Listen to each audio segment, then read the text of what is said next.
सोचो, British empire बोलता है इंडिया को थोड़ा पावर देंगे लेकिन कंट्रोल हमारे हाथ में रहेगा।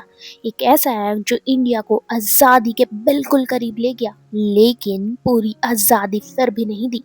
नाम था गवर्नमेंट ऑफ इंडिया एक्ट 1935।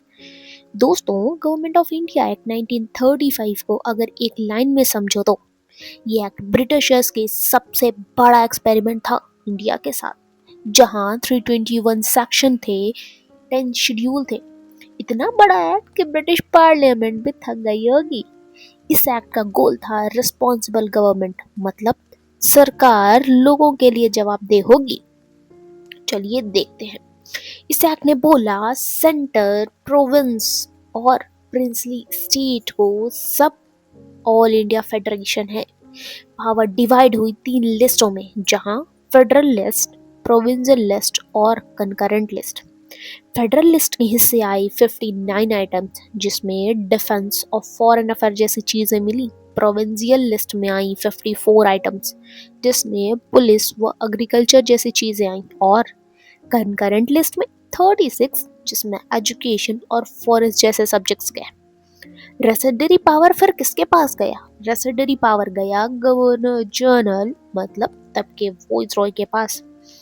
लेकिन प्रिंसली स्टेट बोले हम नहीं आ रहे हैं फेडरेशन में। इससे यह हुआ कि फेडरेशन कभी बन ही नहीं पाया। यहाँ डायरार्की भी एबॉलिश हो गई, मतलब डुअल कंट्रोल खत्म किया गया प्रोविंस में। प्रोविंस को मिला ऑटोनोमस स्टेटस, जहां मिनिस्टर्स अब प्रोविंशियल लेजिस्लेचर के सामने रिस्पॉन्सिबल होंगे। यह इम्प्लीमेंट हुआ था 1937 में, लेकिन स्टॉप कर दिया 1939 में वर्ल्ड वॉर 2 के कारण। लेकिन गवर्नमेंट बहुत पावरफुल थी, जहां इमरजेंसी पावर और वीटो पावर उनके पास था। सेंटर पर भी डायरार्की इंट्रोड्यूस करने का प्लान था इनका, जिसमें रिजर्व सब्जेक्ट और ट्रांसफर सब्जेक्ट्स थी, लेकिन कभी इम्प्लीमेंट ही नहीं हुई क्योंकि फेडरेशन ही नहीं बनी थी ना। 6 प्रोविंस में बाइकैमरलिज्म आया, जहां बंगाल, बॉम्बे, मद्रास, बिहार, असम और यूनाइटेड प्रोविंस बने। लेजिस्लेटिव काउंसिल को कहा गया अपर हाउस, वहीं लेजिस्लेटिव असेंबली को लोअर हाउस का नाम दिया गया। पावर थी पर बहुत रिस्ट्रिक्शन के साथ।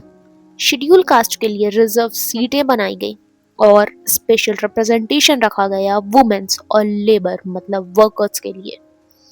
यही इसी एक्ट ने दिया रिजर्व बैंक ऑफ इंडिया का एस्टैब्लिशमेंट, जहां करेंसी और क्रेडिट का कंट्रोल हुआ।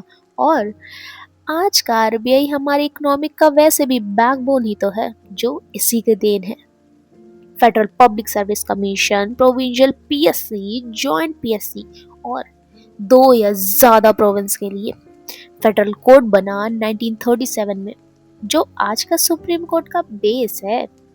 काउंसिल ऑफ इंडिया को एबॉलिश कर दिया गया और सेक्रेटरी ऑफ स्टेट को एडवाइजरी मिले, जहां बर्मा, आज का म्यांमार, सेपरेट कर दिया गया इंडिया से।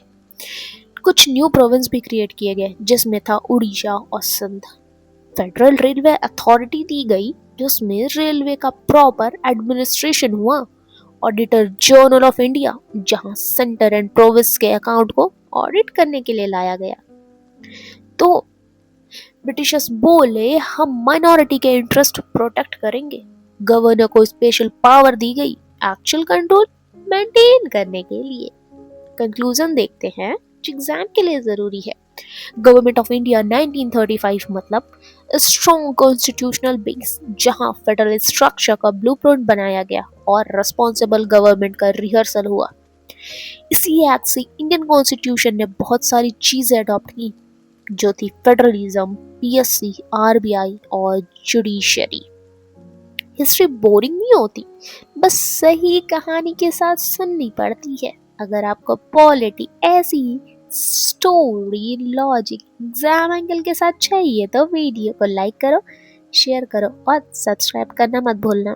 थैंक यू सो मच, और कमेंट में मेंशन ज़रूर करो आपको ये कॉन्सेप्ट कैसा लगा। समझ आया या एरोप्लेन की तरह उड़ गया?